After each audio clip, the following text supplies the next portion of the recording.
If ever may makita kang opportunity, huwag mong sayangin.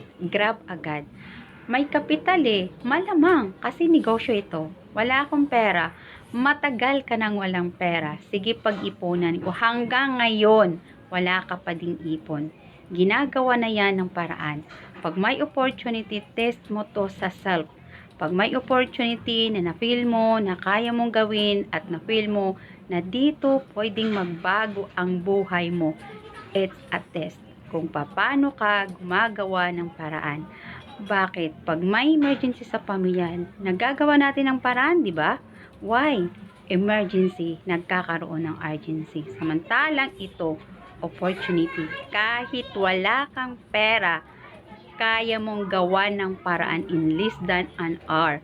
Gumagaling ang isang tao, gumagawa ng paraan.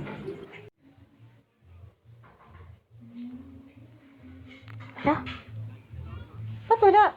Yun na naman tayo.